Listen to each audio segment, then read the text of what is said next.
Alright guys, I'm gonna show you something crazy, absolutely crazy.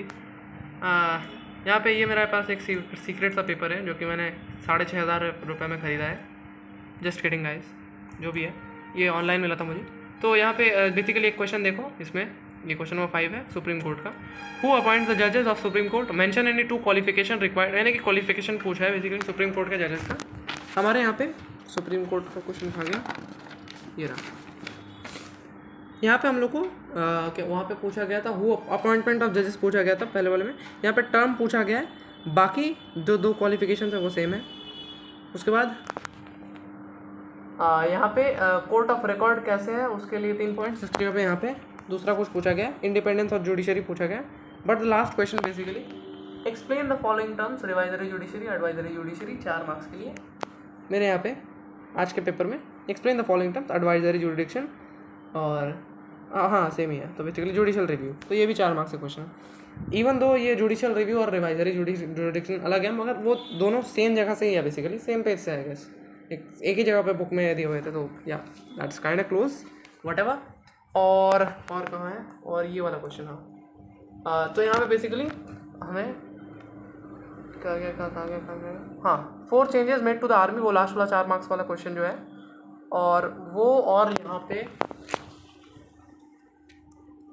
हम लोग को British policies mention. अच्छा वो तो छोड़ो, ये वाला जो क्वेश्चन है ब्रिटिश रिफॉर्म, हाँ यहाँ पे जो है mention for army changes, basically army के चेंजेस पूछे गए. So that's also the same, मैंने यहाँ पे लिख रखे हैं आंसर्स.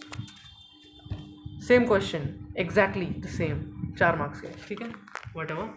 और आई गेस ये जो British use many policies of expansion mention, ये आई गेस MCQ में था, आई डोंट नो MCQ में था what ever.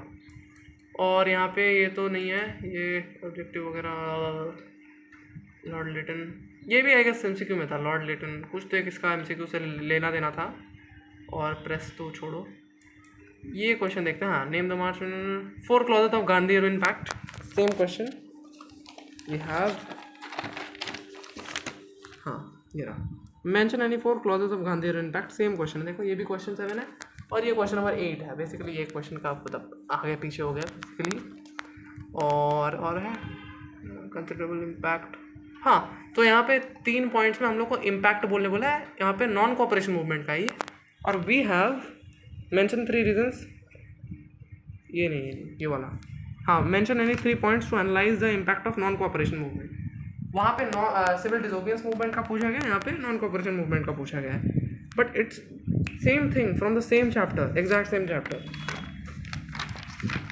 It is not over yet. ये वर्ल्ड वॉर का question.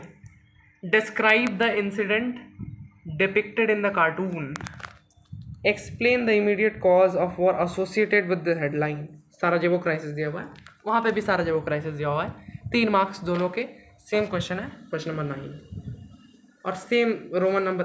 How okay what ever.